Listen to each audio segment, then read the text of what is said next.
Hello, I'm Penny Thornton and I'm talking astrology.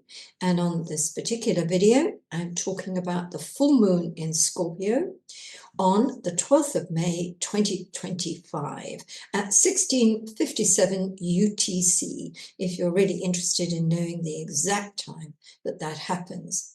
Now, I have done another video which is more in detail about what else is going on at the time, the really important configurations, what they mean in global terms. It's what we call a mundane astrology interpretation. It's about everything that's going on in the world.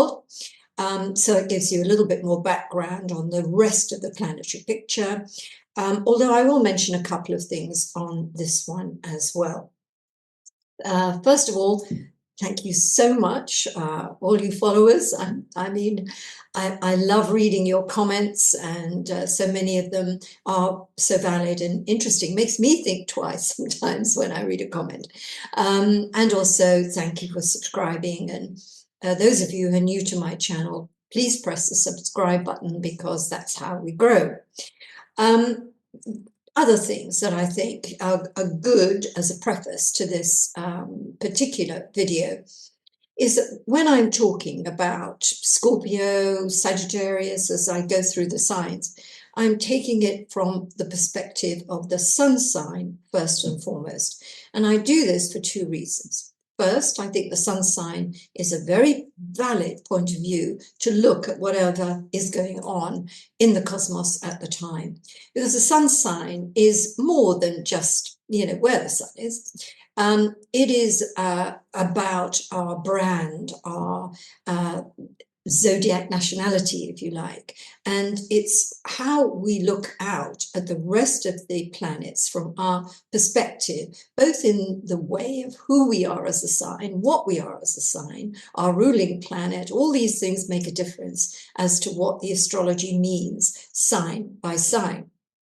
However, if you know your ascending sign and you know the degree of your ascending sign, you can figure out exactly where this full moon is, whether it's in the second, third house or the 11th, 5th. You'll know for sure. And if you would like to know, you can always go to my website, astrology.com, and set up a chart for free, and it will tell you what your ascendant is, your rising sign. All you need is your date, time and place of birth. And of course, there are other astrology sites that provide the same thing. Get a chart out for free.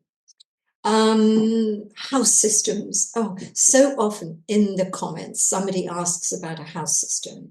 Now, when I'm talking about, for instance, this full moon and any other general forecast, we don't use house systems. Just forget it. Because it doesn't matter. We're not looking at a time relative to the moment it happens according to you personally. That's why we have a rising sign and a full chart and all of that.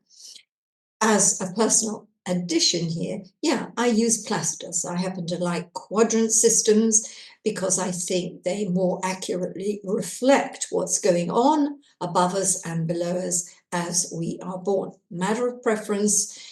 There's no big deal. No one system is better than the other. It's just a preference. So without more ado, I'm going to get on and look at this full moon in Scorpio. And I'm just going to have a look at it generally before I do sign by sign. And we've set this particular full moon from the perspective of Moscow. Again, I chose this really because it gives us the full moon on the horizon. We've got the moon at the 9 o'clock position in the chart and the sun at 3 o'clock. And we see it straddling across there, first, seventh house, so to speak. And we can see the sun is very close to Uranus. So that's something I'm going to be talking about sign by sign. And also Mercury, the planet of communication, is angling the very important Mars-Pluto opposition, which has been in play for a couple of months, was exact on the 26th, 27th of April, and has been in play ever since. And that's going to form another important talking point when we go through sign by sign.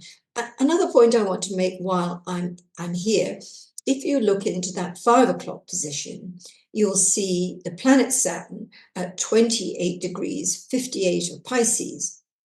Now it's got about 1 degree and 2 minutes to go before it's going to head into Aries. So we are already feeling the effects of that Saturn-Neptune conjunction. And I'm doing a separate video on that because to my mind, it's the most important thing, most important astrological cycle, certainly relative to us at the moment. I'm not going to say it's more important than Pluto and Aquarius, but it's certain in terms of relevance for what's going on right now. We can already see the effects of what that Saturn-Neptune conjunction means. And that is also playing into all our lives at the moment.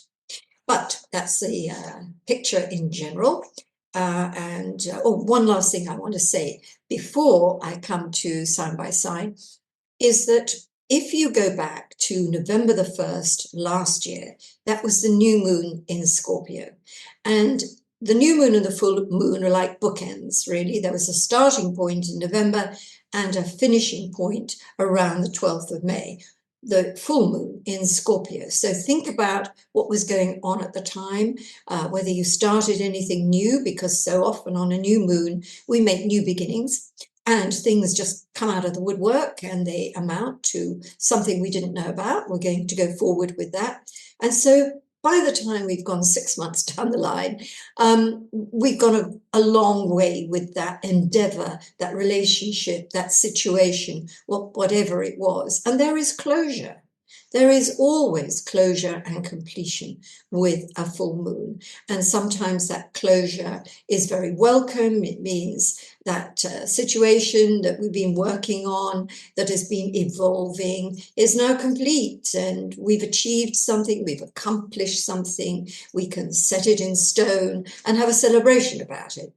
But sometimes a closure and completion means that we've reached the end of the road with something, whether, it's the end of a job, the end of a relationship, or the end of something that we had high hopes for, and it's just not working out. So we look at a full moon for winding things down. And the waning cycle that follows it, that's 2 weeks until the new moon that follows, is a good time to wind down. You don't have to do it all on May the 12th.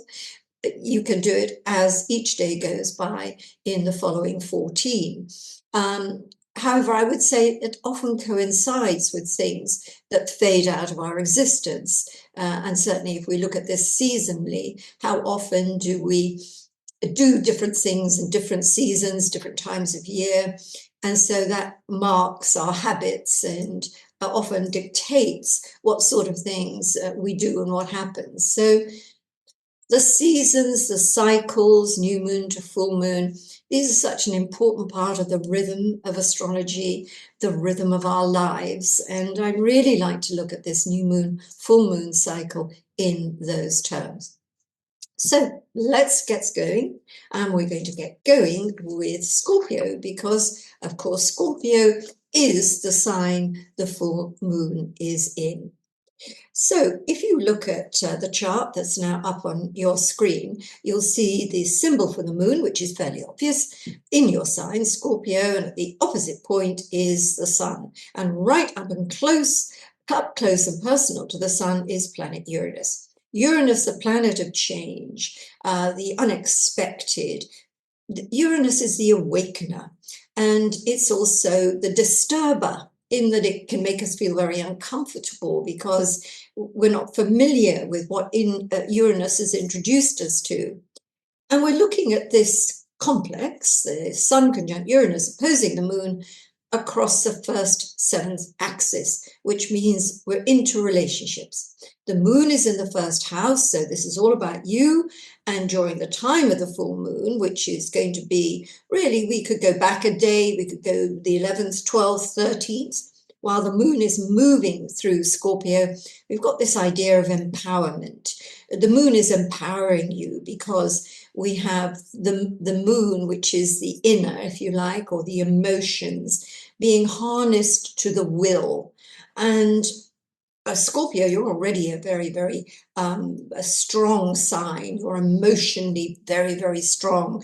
What you say you do, and you're passionate about things. And so this full moon in Scorpio puts you on full power. Let's look at it like that. And of course, as always, it's extreme. It brings about full power to do good and to have great and good things happen. And it also brings out your worst as well. So if you tend to be very responsive to situations, somebody hurts you, you're going to hurt them. Somebody does something you don't like, you're going to just cut ties completely. That's very much the Scorpio way, fire and ice. You get to know really where you are with a Scorpio. Maybe a sign of stealth, but you know when something is the right time to do it, and you feel passionately enough about it, you'll do it. And that's really what this full moon is all about in general. It's the passion and the commitment to do what you feel needs to be done, particularly in reference to relationships or another person. And I think especially if you have a birthday, sort of around the 17th of November, you're going to feel this full moon even more strongly than you would at any other point. Or if you've got planets and points around 22 degrees of Scorpio, Aquarius, Taurus, or Leo. The proximity to Uranus definitely spells awakening, so you're aware of how other people feel about you. So this is a time when other people nail their colors to the mast and say, you are the one. We either want to employ you, we want to work with you, we want to dance with you, or quite the reverse. This is a situation where you've come to the end of the road and the party is over, the relationship is over, it's broken. Whether it can be fixed or not is a matter of opinion, but for now, around this full moon, the relationship is no more. But you will also see in that seventh house the planet Mercury. And the importance and significance of Mercury here is that it is exactly squaring Pluto on the day of the full moon, 12th of May, and it is also squaring Mars. Now, I've done a lot of videos that are incorporating this Mars-Pluto opposition, and it is really in its dying embers. It is fading away now, but it's still strong and is brought to life whenever Mercury or Venus or Mars, whatever it may be, well, not Mars in this case, is going to come at the apex of that opposition. So it's bringing out the capacity to really transform things. And the transform is a good word because it means it's turning something that was one way into something else. But because of Pluto's nature to destroy before creating, it's a creator-destroyer planet, sometimes things have to end. And we know we've got that symbolism in the full moon as well, so that something new can be constructed out of it. But that Mercury, Pluto, Mars setup says, particularly just before the full moon, we're talking about the weekend before the weekend, 9, 10, 11 of May. Be careful not to get into an argy-bargy with someone because it will end badly. On the other hand, if you've got a mighty task to complete, whether that's a verbal task or whether it's a physical task, then this is just the kind of influence that will help you get it done. It helps you go full out. So this period of the year, I think, is very important, Scorpio, just in general. And it is a clearing out time for relationships. Who's with you, who isn't with you, what's a waste of time, what's worth pouring more time and energy into, and really getting to know where other people stand and where they stand and what they do. How does that fit with you? And of course, you have freedom of choice as to what you say about that and how you act. Sagittarius. Now, for you, as you can see, if you look at the chart in front of you, we can see the moon just above the horizontal line in the center of the circle. That means it's in the 12th house, and it is opposing the sun in the 6th house. So the 6th, 12th axis of the chart is one of what I call the seeking houses in the zodiac. We do a lot of seeking when we're in the seeking houses. In this case, we're looking really at seeking to transcend something. And we're also seeking to find purpose and meaning. Now, that's a fairly general statement, but of course it has to fit all Sagittarians, and it is going to vary from Sagittarius to Sagittarius what meaning and purpose you're trying to get out of things. Whether it's just life in general, you want your life to have meaning and purpose, or whether it's an endeavor you're engaged in, you want to be involved in it, it needs purpose. When we look at the moon, which is in the 12th house, the most spiritual house, we could say seeking transcendence. Well, hopefully we're seeking to transcend our issues, and we're seeking to take the higher path. We're maybe calling on higher power with which to tackle certain situations. And around the time of the full moon, we're going to feel that most strongly. The 6th house is also about various systems in our lives, how our lives run because we have systems that make it and help it run. And we're looking at health systems. We're looking at our routines. We're looking at work, because work is a fundamental part of the construct of our day. Even if that means we don't have a job, there are things, whether we consider taking the dog for a walk or cleaning the bath work, or whatever it is work. And it gives our day some kind of form. So we put a full moon on there, and we see that something is telling you that all is not in balance. When we have oppositions, we're always seeking to try to find the balance. So there needs to be some kind of balance between the reality and the daily life that you have and what we might call your more spiritual aspirations. I mean, I think most people who come to astrology are interested in a spiritual, their own spiritual journey. And this is a time when that might be very much revealed to you or very pertinent. So you may feel that somehow your life itself is getting in the way of what you believe to be your spiritual path. Or it may be the other way around, and through what's going on in your life, you are beginning to find your spiritual path, or experiencing a sense of being on it in the fullest way. On a perfectly practical level, this full moon conjunct Uranus might also bring a health problem to the surface, or it could be a dental problem or an old injury. It could be any of those things.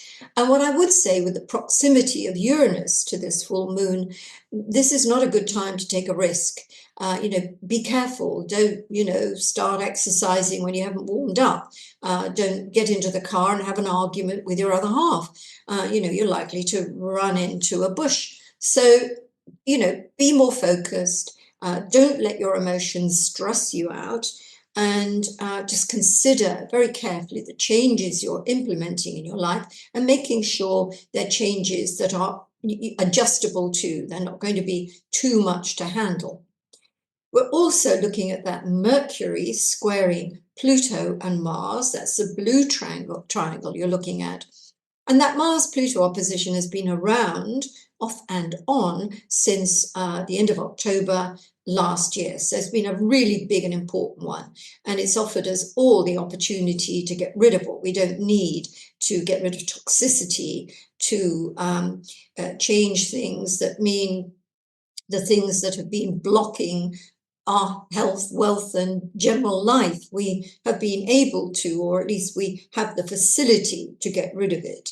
Now, Mercury is the planet of communication, so it may be that in this particular instance, with Mercury squaring Pluto on the day of the full moon, this is about a journey. So it's a journey in negotiation, it's a journey in seeking a solution, and it can be a real journey in the sense of travel, but it will have profound effects. And I am saying, looking at this picture, that this is quite a profound period in general, Sagittarius. So a lot of the understandings you're making and a lot of the things that are happening are really relative to, I would say, almost a new path that you're trying to get on, or something that you are hoping to achieve. So Capricorn, if we look at the chart in front of you, we'll see that the moon, which is very obviously the moon, at 22 degrees, 13 minutes of Scorpio, is in the 11th house of your solar chart, and the sun is in the 5th house. So this 5th, 11th axis is a creative axis. It's all about the power of creativity. It can be procreativity, so it may have to do with pregnancies, babies, and children. And in fact, the truest expression of this full moon would be that the end of a gestation period has arrived and a birth of some description is to follow. Now, it could be literal, so that you are the 9th month of pregnancy, and yes, you are expecting a little person to be born any day, so that's quite literal. But of course, in figurative terms, you could have finished a project. Actually, even a love affair could be in its last days, although what may be happening with a love affair, especially one that began 6 or 3 months ago, is that, you know what, it's no longer a sort of dating thing. You're exclusive. Or it may be more than that. It may be a proposal, time to pick a wedding day. So we see this very much alive and well in love affairs and things to do with romance and dating situations. It can also be about our children as well, because the 5th house is where we can find out more details about our offspring. And the sun has been moving through this area since the 20th of April. So there may have already been quite a lot of times that you may have spent with your kids, or there may have been a lot of activities or developments to your kids. And so you already realize that. But when we're looking at this full moon with Uranus, it gives us more of an idea that there's something of a surprise here. Maybe an offspring has some surprise news, or maybe something happens to an offspring that no one was expecting, and it throws everybody out a little bit. But that's Uranus, the planet of change, the awakener. On another level, I think Uranus brings out things that we have, I'm not exactly hidden, but when it comes to anything creative, whether we're having to come up with a creative financial solution, or we have to be creative in the kitchen, or creative any which way, Uranus says, do something totally different. This is outside the box. I mean, would you really put mustard with sugar? Well, actually, you might put mustard with sugar because it makes a nice coating. Well, I mean, that's just by the by. But what I mean is, it's thinking outside the box and making something out of nothing. And I think we can also say that it brings out your inner entrepreneur or your inner gambler, you know, the part of you that, although it wouldn't normally take a chance, it's going to take a chance. Now, I wouldn't recommend, you know, putting life, limb, and your bank account at risk, but I do think it's good for you, Capricorn, to occasionally take a punt. And I think this full moon might be just that thing that inspires you to take a punt. I quite like this full moon on this axis because I think it can bring a lot of things to fruition, and in a good way. Although with Uranus there, maybe it's a bit of a surprise, but once the dust has settled, maybe you'll see some of the better points about whatever has completed or has ended or has changed, evolved into something else. Now, we're also looking at that blue triangle, which is Mercury squaring Pluto, Mercury squaring Mars, and Mars opposing Pluto. that Mars-Pluto opposition has been in play on and off since the end of October, very early November. And it has certainly been part of all the huge changes that have gone on in the world. And of course, you can, watch my other video to get a little bit more information about all of that. But I think in your life, because it affects all of us, it demands we dig deep for our solutions. We have to dig deep to get what we want done. It's no good doing something at a superficial level when Mars and Pluto are in aspect, and certainly when Mercury gets in on the act, then it is time to really dig deep and come up with solutions. That Mars-Pluto opposition is on the financial axis. So maybe you've been making a lot of money, which is great and good. On the other hand, money may have been a gigantic struggle. And when Mercury gets involved with this, it says, you know what? It's time to negotiate. It's time to negotiate with banks, lending institutions, whoever may be necessary for getting a good result out of a financial situation. I mean, in some cases, it may even be some kind of inheritance or settlement, but it's going to require discussion, and there may be some uncomfortable aspects of that discussion. Getting something done and dusted of a Mars-Pluto nature always has a degree of effort and pain around it. But otherwise, as I said, this full moon is about completing a gestation period, and a birth shortly after will probably take you into very new and unexplored territory. Aquarius. Now, you can see here, I hope, on the horoscope in front of you, that the moon is up at the top of the chart, actually in the 10th house, and the sun is at the opposite point in the 4th house. And whenever we get a full moon in the angular houses, that's the 10th, the 1st, the 4th, and the 7th, it becomes that little bit more important. So we're looking at that theme of endings and beginnings. So this would be a very good time, for instance, to change jobs, to end a job, or to end a job that you've been doing within a job. It may bring you to a career crossroads. Do I really want to do this? Or maybe I want to do something completely different. Is it that a job has come to an end? It's not necessarily at your bequest. You didn't want it to come to an end, but it has.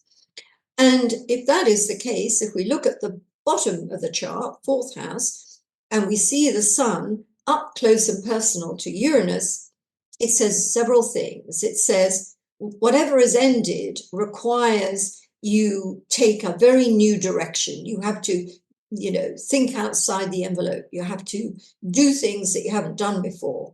It also says that what may happen in the sense of job changes or job developments, they come about suddenly and probably not exactly expected. But we could turn this full moon on its head, so to speak, because the sun is moving through the 4th house, and the 4th house is all about home and family. So it may be that you're moving home. And, that is often something that's a wonderful thing to happen. But my goodness, is it ever effortful, both on an emotional level, but also on a physical level? The whole aspect of clearing out an old house is, oh my goodness, not a house. It could be a flat, could be a bedsit, but whatever it is, there's a lot of emotions that are having to be cleared up, as well as all those boxes and choices being made about what you take with you and what you don't take with you. It may also be there's a little bit of a crisis around the home. Is there a domestic problem? Is there something to do with a mortgage or some other kind of home-related issue? And it's all very stressful. But I think the fact that Uranus is so near, whether it says this happens suddenly and unexpectedly, what it's also saying is, you know what? You've got to think very differently about this, because the way you're going to get through this, resolve it, move on, is by doing things you've never done before. Now, Aquarius, you should be good at this, really, because Uranus is one of your rulers, Saturn being the other. And Uranus is the planet that is about the new, the different, the unorthodox, the unusual. So all of that is within your nature. So it just means getting hold of that inner kind of innovator, that inner part of you that can take a bit of a punt, that can do things differently, and sees the ending of something as an opportunity, a liberation, if you like, in order to do something else. And one other thing I can say about this full moon is that it can bring family tensions into the mix, and it may be that sort of a family upset happens very unexpectedly, and that just throws everything out of balance. Families get upset all the time. We know that. There is no such thing as a perfect family in harmony all the time. It doesn't exist. Occasionally, we're all on the same page, and it's wonderful. We love our family. But at times, there's always something going on. And, with Uranus and a full moon, that something can happen very quickly. It can be very destructive. So try to bear my interpretation in mind and seek to put a bridge over troubled waters very, very quickly, rather than to allow a situation to fester. Now, we can also see in this picture the blue triangle, which is Pluto in your sign, opposition Mars in your opposite sign, squaring Mercury at the bottom of the chart. This also happens on the day of the full moon, and Monday, the 12th of May, could turn out to be quite a complex day. And Mondays have their own energy, don't they? Sometimes they're great and good. We get a good start to the week and it's all great and good. And at other times, we hate Mondays.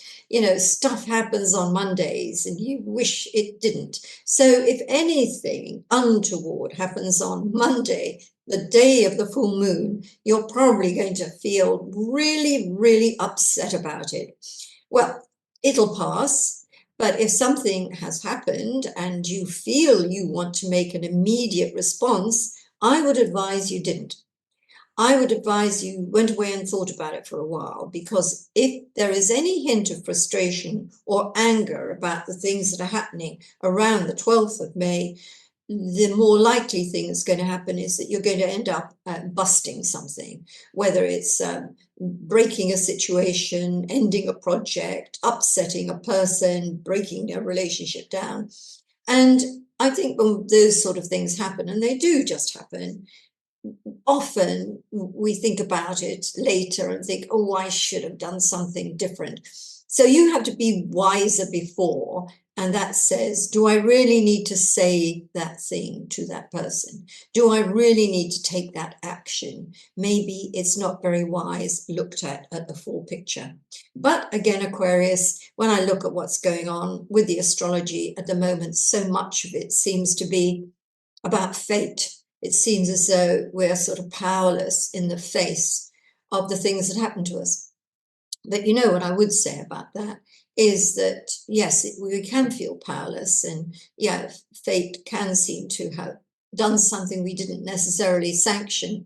But, we have a choice as to what we do in the wake of that. And I think the power of choice, once something has happened, should be used very wisely. And I'm going to leave you with that thought. Pisces. Now, if we look at the horoscope on the screen right now, we can see the moon, which is obviously the moon, I hope, up there in the 9th house of your solar chart. And at the opposite point, we've got the sun. That's what a full moon is, the sun opposing the moon. And of course, the moon is a fast traveler. In fact, that's why it was called the Wanderer, really. It kind of wandered around the zodiac very quickly, changing its face all the time. So a full moon is always about closure and completion. It's about endings. And we can have happy endings, and we can have endings that are really not so happy. Throw Uranus into the mix, and we can see Uranus there, close to the sun, and we get unpredictability in the mix. So something happens we didn't expect, something happens very suddenly, and throws us out of balance. And when we're out of whack, we don't necessarily make very good decisions. And if you look at that other blue triangle in the picture, that's Mercury at the apex of a Mars-Pluto opposition. That is really an angle of tension, and it is one that often does produce quite a lot of anger. Now, it may not be you who's angry, it may be someone else, but, you know, it's very difficult dealing with angry people. You can control your own anger, but you can't control someone else's. But I would suggest that if you keep that word negotiation in your mind, negotiate, you'll probably come out of this quite well. Because whatever's going on at this time with that Mars-Pluto opposition, which has been in play off and on since the end of October last year, that's a very long time. But of course, it has presided over all the tremendous changes that we've seen in the world. And they are beginning to fade a little bit, but of course, Mercury being at the junction of these two planets means that it's brought back in full force. So it's digging deep for solutions, it's digging deep for resources. And it also means if you are facing somebody who's being very unreasonable or a situation that is really quite difficult, then you can't, just have a knee-jerk response to it. You really got to think of the consequences of an action. Now, something I haven't really said about the full moon and where it's happening, it is in one of the seeking areas of the horoscope, the 12th, 6th, 3rd, and 9th house, or what I call the seeking houses. We're always looking for something, searching for something. And particularly with the 9th house, where the moon is, we're often on a quest for knowledge. We're on a quest to widen our horizons. And of course, we can widen our horizons by traveling. So it may be that a journey is involved, not necessarily on the day, but around this time. And that journey will have powerful consequences because it will change something in our thinking. It may also coincide with a time when perhaps we're studying for an exam or we're doing something that's going to add to our knowledge. And again, we got a feeling of the full moon saying this is complete. We've done, a great deal, and here we are at this point. But at the same time, a full moon is always a time of when emotions are much more raw, and we're more likely to give in to our emotions. So be aware of that if you get to feel frustrated or upset or despairing. Remember, the full moon is actually accentuating all that. Last and not least, I think what this full moon offers you, Pisces, is yet another opportunity to sort of overcome things that have been obstacles in the past. And you see them clearly as obstacles. And you can't keep going back there. You really have to go forward into new territory. That's what all this is saying. And I think that this is why there is a sense of liberty in this picture, every bit as much as there is of lessons to be learned and all those other things. Aries. If we look at the horoscope on your screen, you'll see that the moon is in the 8th house of the horoscope, while the sun at the opposite point, that line linking them in red, is in the 2nd house, and Uranus is up close and personal to the sun. So we're on the financial axis of the horoscope. And it is a very good time to sew up deals. So whether you're selling something, you're purchasing something, a full moon is a good time to say, yeah, done it. We're done. It's a time to settle, to make a settlement, to agree to a settlement, and to receive something that amounts to, something that is deserved, and it hopefully adds to your bank, whether that is your real bank account or your bank of knowledge, experience, and all those other things.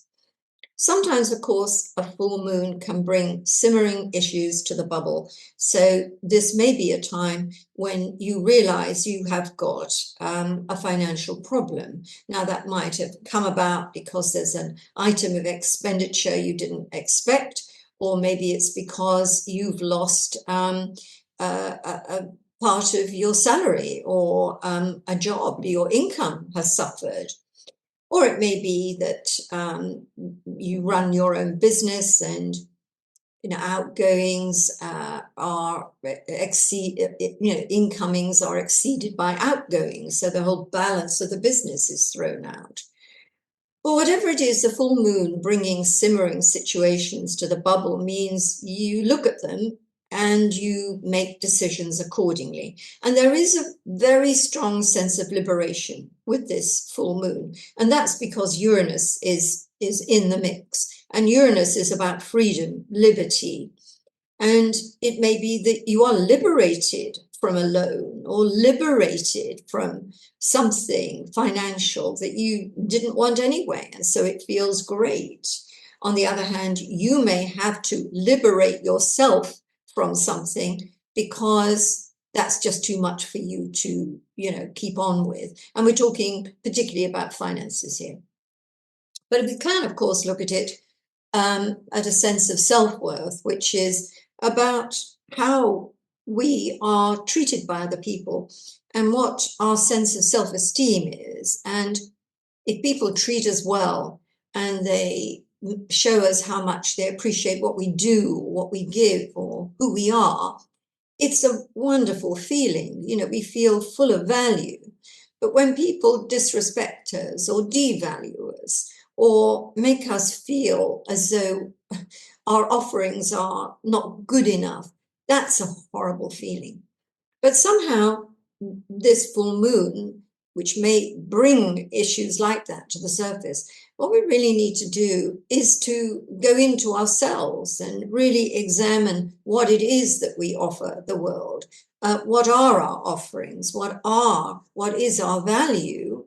And if when we look at that, we think, my goodness, I am so full of value, we need to allow that sense of being full of value to really grow strong within us, like a bubble getting bigger and bigger and bigger. And we really, really feel that sense of value in ourselves. And that has a kind of magical effect of changing the dynamics around us, that other people also start to see us as being someone of value. But it all starts with us. I mean, if we start to beat ourselves up and, think, oh, I'm no good, I'm useless at this, I can't do that, I haven't got this. I mean, we are beating ourselves up. And yeah, maybe we don't have this, maybe we don't have that, maybe we did do this wrong and that wrong.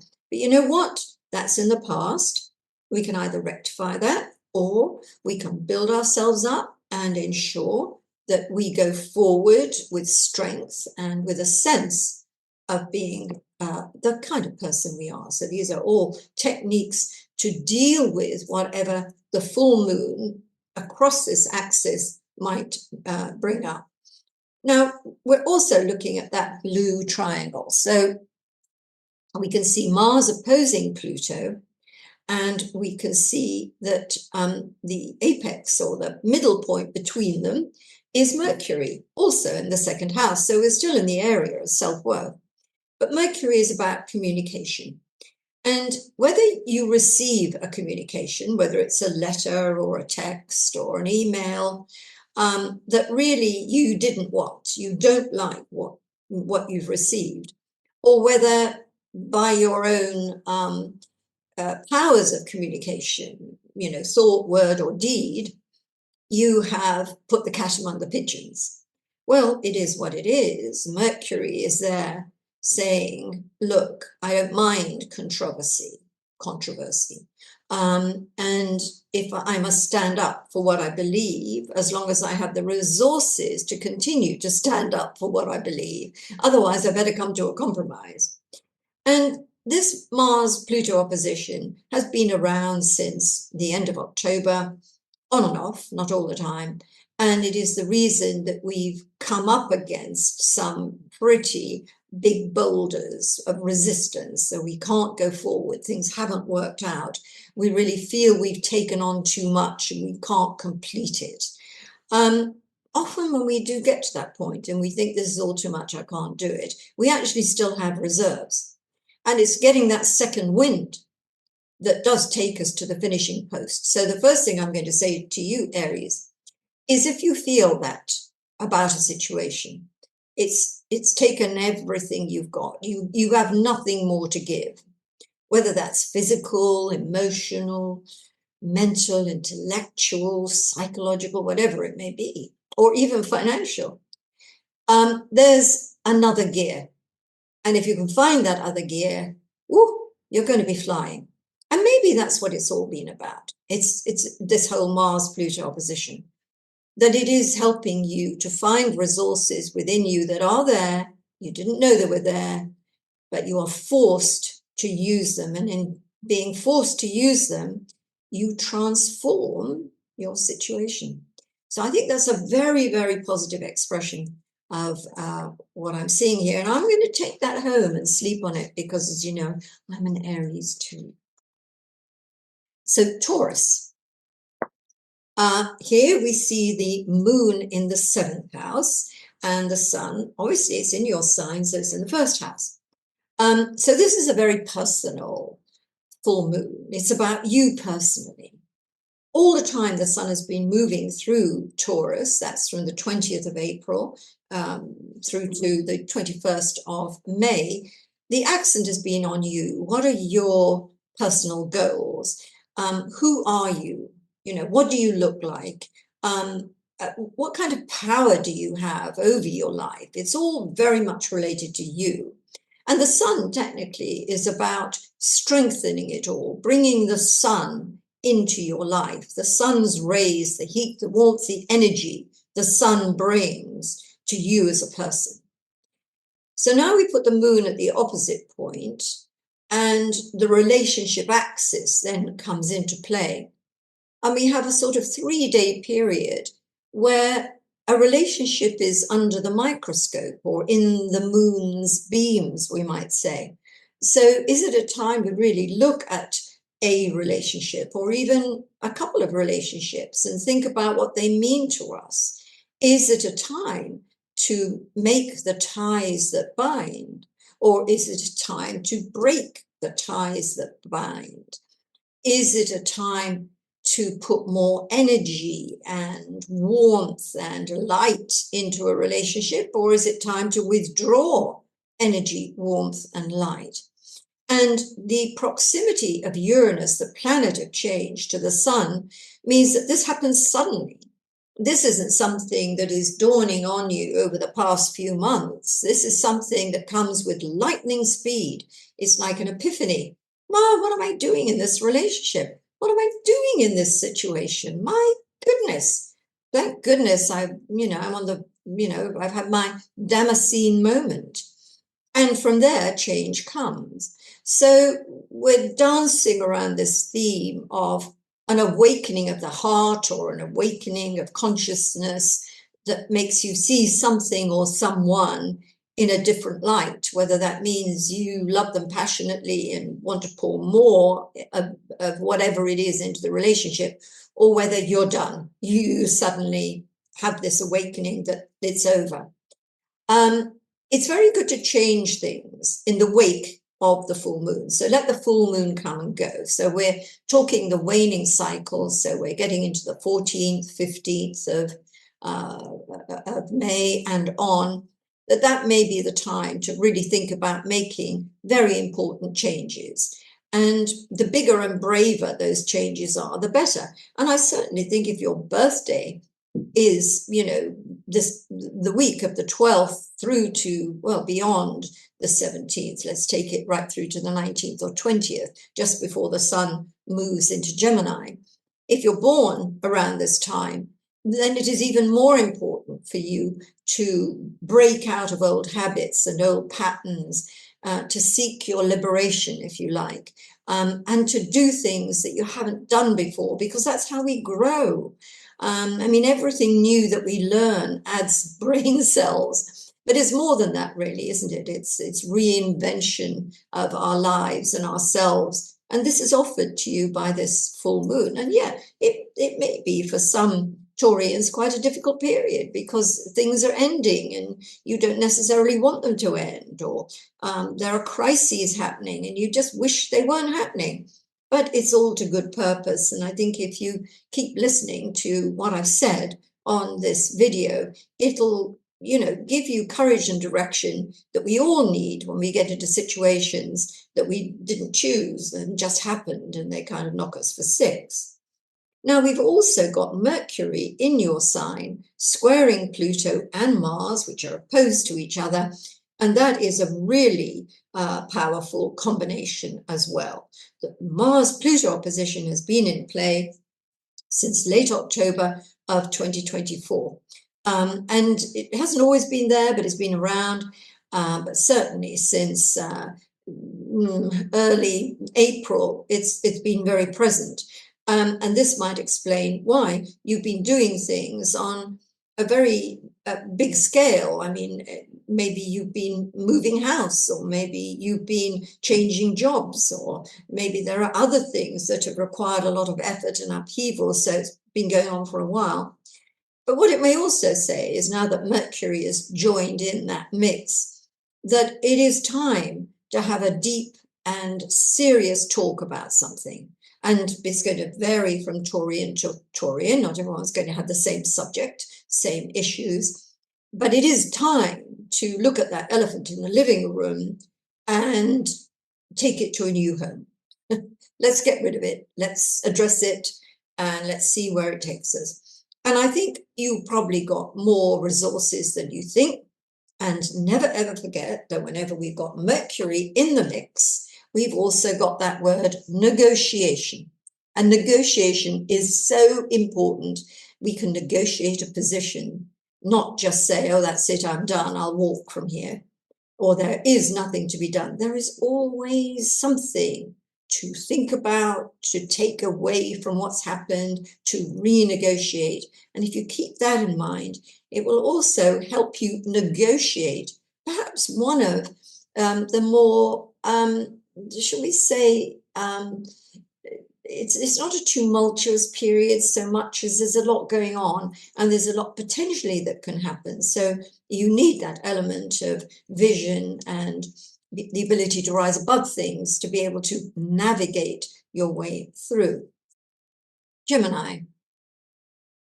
So if we look at where this full moon is in terms of the Gemini perspective, we see that it's in the 6th house, and the opposite point is in the 12th house.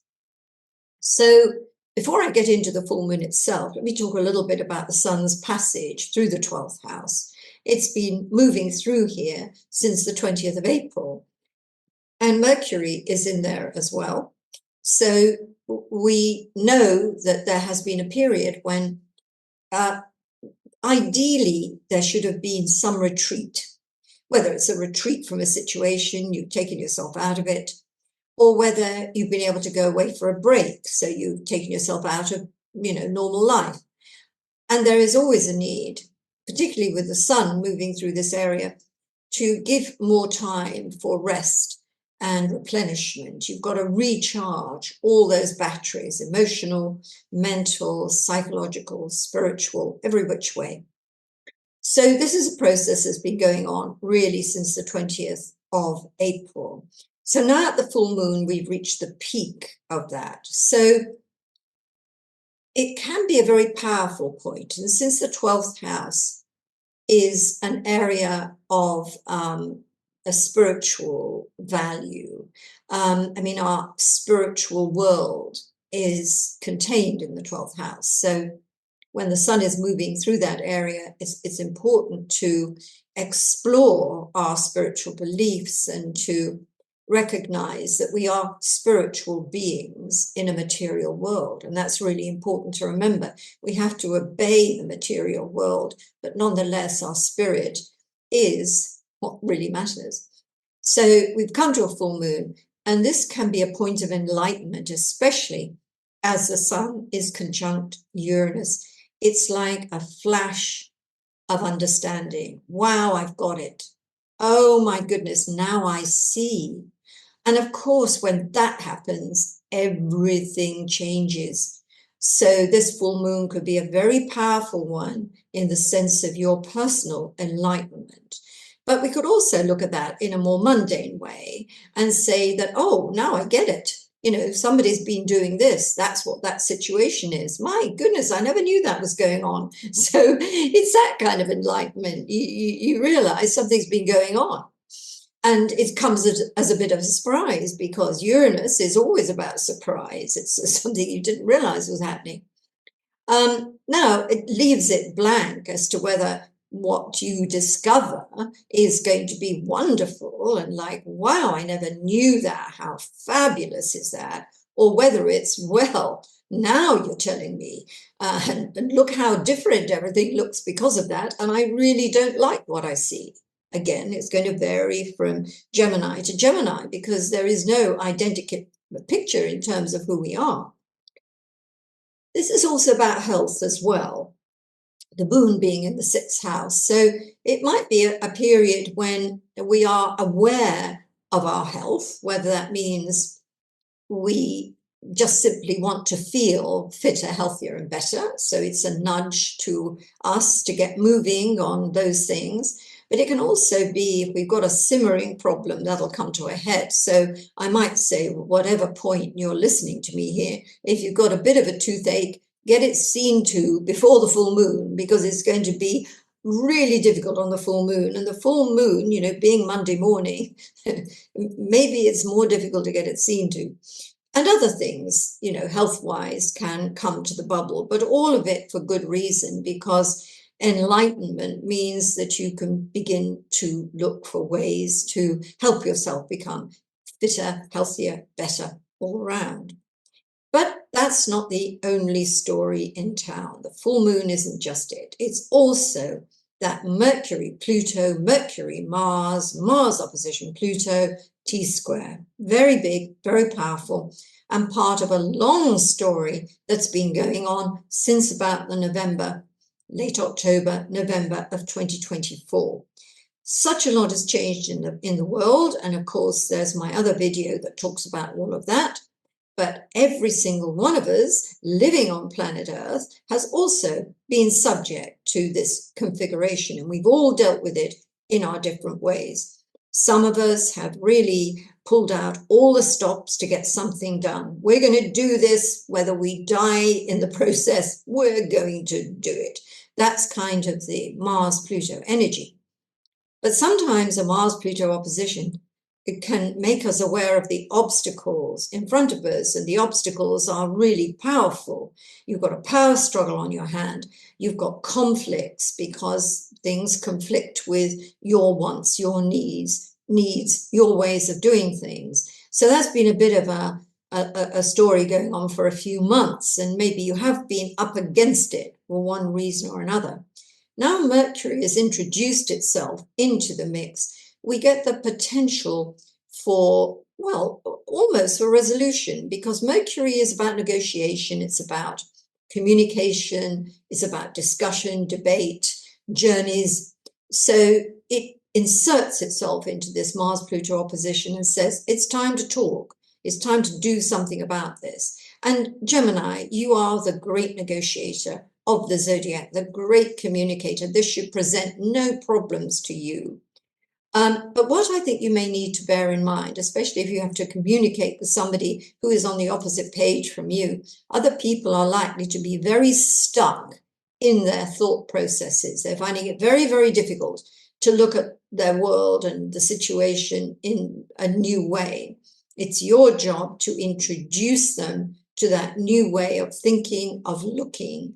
And negotiation, part of the course for Gemini, is going to be your way through this. And yes, there could be a journey that ends up being very powerful, whether where that journey takes you, the destination where you get to, is the powerful experience, or whether the actual journey itself is what is significant here. It's a big and important time, and I think Uranus is going to come into Gemini in the July of this year, just for a brief period. And in its last days in Taurus, it's giving us a lot of stuff about Taurus and change. And since that's your 12th house, it's almost like so much has been stored in your unconscious is now being released. So you're getting all these ideas and these understandings, and things are popping off left, right, and center as a result of changes in your consciousness. Cancer. Well, if we look at the chart in front of you on the screen, we see the moon in the 5th house of the horoscope, at the opposite point to the sun in the 11th. Now, this is a very creative and potentially very enjoyable part of your horoscope wheel. In the 5th house, we do creative things. We have fun times. We fall in love. We have babies. We play with our children. We play. And we also produce things from our inner person that gives us great satisfaction to have expressed it and brought it out into the world. Very creative, also procreative. The sun at the opposite point, the 11th house, is a lot more to do with collaboration. So this isn't just about me, me, me. This is about we. It's about being in the group. It's about kindred spirits. It's about humanitarian things. It's a lot of things that have to do with the world in a bigger way than our small world. It's the big world. It's also the higher self as opposed to the lower or small self. So this is a really very important axis, and it's going to be different for all Cancerians, in different ways. For some, it's going to be an awakening to the understanding that there is a higher path and you need to take it. For others, it's about recognizing that trying to do something on your own isn't the way forward, that two heads are better than one, and that the more the merrier. Safety in numbers, all those little cliches, very apparent when we have an 11th house transit. So it's getting together with kindred spirits. It's doing things together, and the power of numbers being the power to transform in a way, because although that's a good Pluto word, transform, we've got the sun close to Uranus, we've got the moon opposing Uranus, and Uranus is all about change. So we could be looking at the completion of an entrepreneurial endeavor. Maybe you've been working on a project and it's done, it's ready to be sold, it's ready to be revealed to the public. We could be looking at a gestation period in the truest sense. A baby has been gestating for 9 months and it's ready to be born, whether you are the bearer of that child or you are the partner or you are the grandparent or, nephew, whatever it is. There's this idea of new life coming into the world. But new life can come in, as we often experience. We feel reborn, don't we? When we fall in love, we just see the world in a new way and we feel different about ourselves. So falling in love, a love affair, things like this are all part and parcel in terms of potential of what this full moon may offer, suddenly falling in love. But by equal measure, the potential for love affairs to suddenly just be gone for one reason or another is also in there. But I think what I want to concentrate on mostly when I look at this full moon is the idea really of what we keep hidden in ourselves.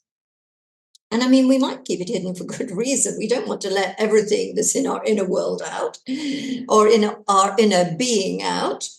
But I have to say that sometimes we're very secretive about things that we do, we like to do because we think we're not good enough or people won't like us, because all those kind of excuses we give ourselves. But I think this is a time when something, the part of you that you think is, you're very protective about, I think it needs to be released. So show people what you're working on. Reveal some aspect of yourself that you sort of keep to yourself.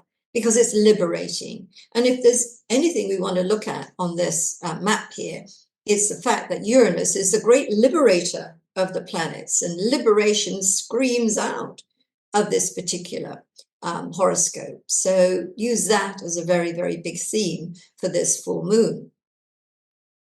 Mars is also opposition Pluto, and both Mars and Pluto are squaring Mercury, and that's what we see in the blue triangle here. The Mars-Pluto opposition is such a big and important opposition because it has been with us on and off since the October period, and it has been presiding over so much extreme change. We can see it. We don't have to say, oh, the astrology doesn't work. We can see it. Everything's been turned upside down in certain places. And of course, I'm going to be referring to this a little bit more on my other video about this full moon. But for now, we can look at what's going on and see how it's had an effect on the world. And now we look at the effect it's having on you as well. And we talked about creativity a minute ago and the idea of bringing something into the world and also bringing something that's hidden into evidence. And I think this, complex between Mars, Pluto, and Mercury isn't the same. But there are aspects of it that are the same. There's something about digging deep to get solutions. There's something about digging deep to get done what needs to be done. There's something about not escaping an issue. You've got to deal with it. You've got to deal with the elephant in the living room. You've got to talk to that person. You've got to tackle that financial thing. And of course, that Mars-Pluto opposition has been on the financial axis. So it becomes a very important time to talk finances, whether that's with banks and credit card companies and businesses and partners, or whether it's about, your romantic relationship. If you share finances, something's got to be talked about.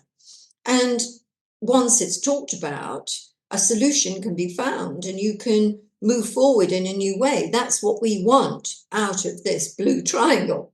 What we don't want is for everybody concerned to get very upset and to start threatening, I'm leaving, I'm walking away from this, I'm, busting up the company, whatever it is. You don't want that to happen. And I think, as I've talked to most signs about this, that just keep thinking negotiation, negotiation, negotiation. That's important. Negotiate your way through. Even if it doesn't work, the fact that you've tried to get this through by looking at different options, exploring options, that's always going to stand you in good stead. But sometimes when something's over, it's over, and there's absolutely nothing you can do about it. But I think, and Cancer, you're very persistent, you're tenacious, you're the crab, the celestial crab. So keep on going till you get a solution out. Okay. Leo, when we look at the position of the moon, we find it at the very bottom of the chart in the 4th house. So when we think about the moon traveling around the zodiac, traveling around your chart, it takes about 2 to 3 days in each sign, so in each sector. So the moon itself is a brief visitor in this 4th house at the moment, but what it's doing is, of course, reaching its opposition to the sun at full moon. So it's also connecting with what the sun has been doing as it's been traveling around the 10th house, career and life direction. So we've got a sort of balancing act here. It could be that things that have happened career-wise or out in the world have created a bit of a crisis on home territory. I mean, the most typical thing when I see this full moon on this 4th, 10th axis is the issue about how much time we spend out in the world or doing our job or focusing on material out there things, and how much time we spend with our family at home, in our sanctuary, in our inner sanctuary, our private world. That's, our inner world. So if this is out of whack, then you're going to see this and feel it at this particular time. And the purpose of whatever's thrown up at this time is to get you back in balance and to get more balance between outer life, inner life, things to do with career and being out in the world, and things to do with your interior world and your home life and your family, your children, whatever it may be. The balance needs adjusting. But it could also mean that a surprise development has an effect on the family, or indeed to do with your career. It came out of nowhere and suddenly everything is different. Now, this might be quite destabilizing at the time. You might not enjoy it, but what you'll probably find is there are ways around it, or ways that this has created new opportunities in your life rather than sealing off avenues that you are familiar with and leaving you with nothing. That isn't what's happening. It's leaving you with opportunities to open new doors. And that's your direction of travel, really, Leo. Whatever comes to an end at this period, whether you want it to come to an end or whether you don't want it to come to an end, remember, new opportunities lie ahead, and your focus is on the new now, not on the past, not on what's been let go or can't be anymore. And I have to say, this is sort of really super emphasized by the T-square that we find here. Mars opposition Pluto squaring Mercury, that's the blue triangle. And in a way, this is also the same thing. It's like you come to a crossroads. And we can almost see this in, the picture of the diagram, the picture of the T-square. You're at a crossroads. Do you go left? Do you go right? What choices you make at this time are going to be really, really important. So the more able you are to make an informed choice, and the less emotional you are. And I have to say that full moons make us very, very emotional, and therefore we're not always going to make good decisions based on them. So you do need to think about this when you're faced with something that requires a cool head. Get into a position where you feel serene, calm, capable of making a decision before you just go with your emotions and end up with a decision and a situation that isn't what it could have been. You could have had a better outcome if you thought about it a little bit more. It can be difficult if you feel you're in a power struggle, because you want to win. You want to be the one that says, I've got this, I can have this is it. And if the other person or the other company or the other situation is pulling just or pushing just as strong, you've got a stalemate, and it's not nice. Sometimes the person who yields is the person with more power.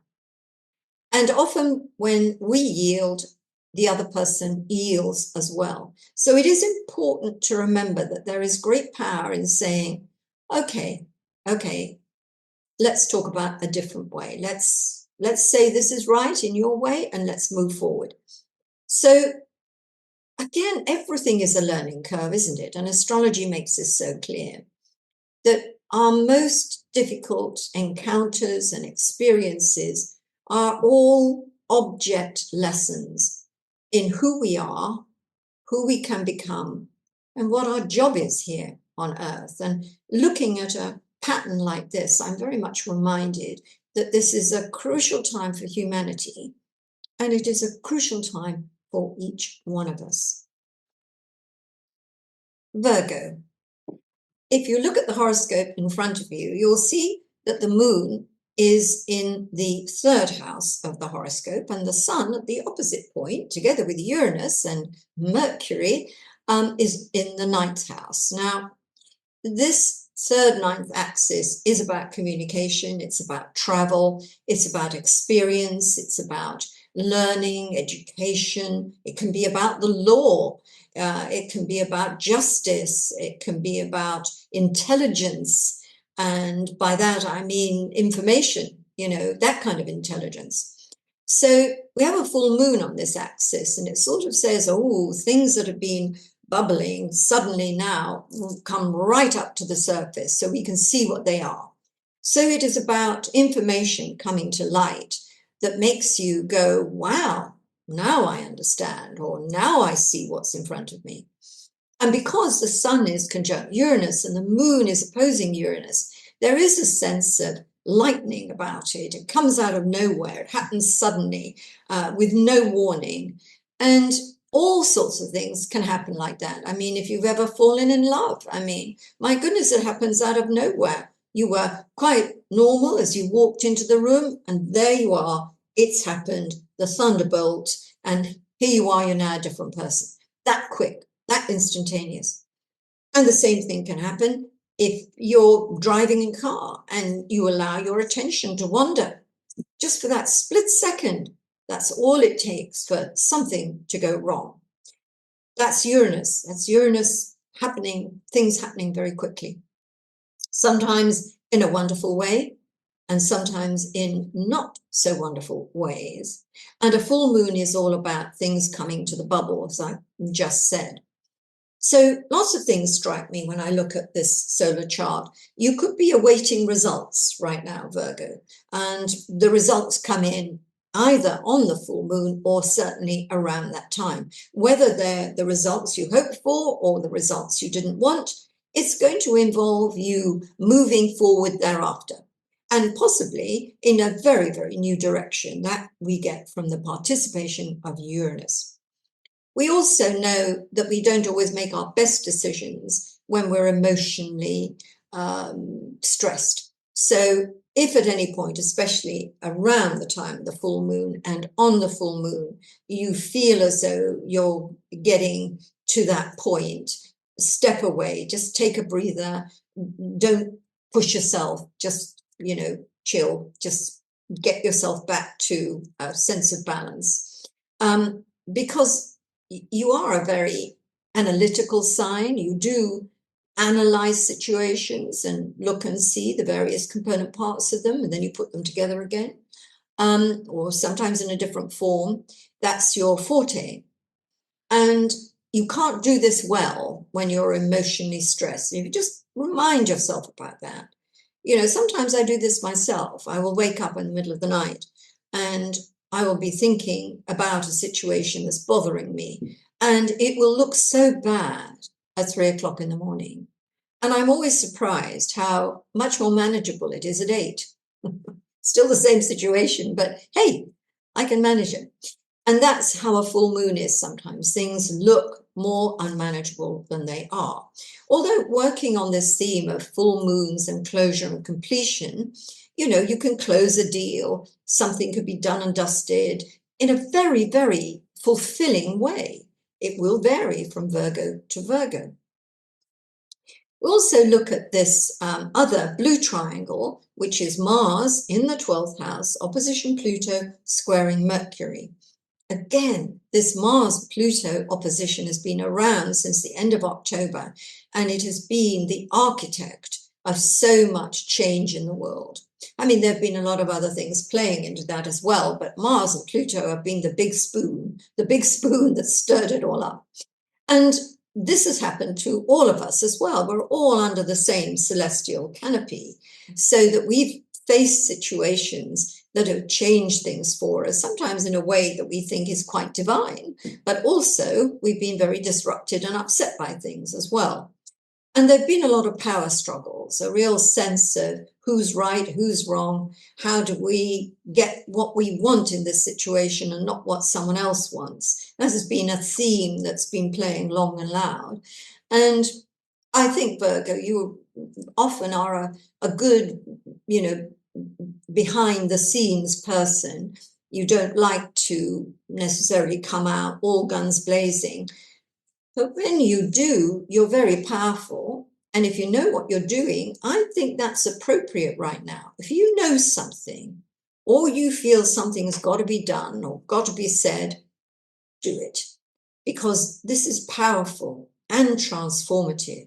And it could be that this is your calling. This is what you're meant to be doing. In general, not every Virgo is going to find this appropriate and is kind of wondering why I'm saying it. But I know some of you, it's right on the money. But for those of you who don't get what I mean at all, The important thing about Mercury being at this configuration, this Mars-Pluto opposition, is that it's about communication and dialogue and debate. You're good at that. And that's what a situation involves, even if something seems to have come to the end. And of course, we've got that full moon and we've got a Mars-Pluto opposition, both of which say, that's it, over and out. But Mercury's in there saying, not necessarily. There's a little bit more wiggle room. There's a little bit more negotiation to be done. So don't forget that, because that's your power tool, negotiation, Virgo. Libra, on this occasion, the last sign of this particular zodiac circle. So Libra, for you, the moon is in the 2nd house and the sun is in the 8th house. And these are the financial houses of the horoscope. So the chances are this full moon has something to do with money. Now, it may be good news because you've been waiting for a settlement or an inheritance, and here it comes, the end of the wait.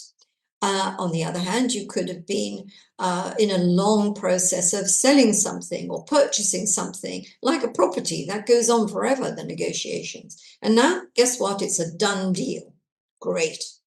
You could have been looking for a loan or looking for investment in your company. It could be all sorts of things that you've been seeking from partners or institutions, banks, whatever.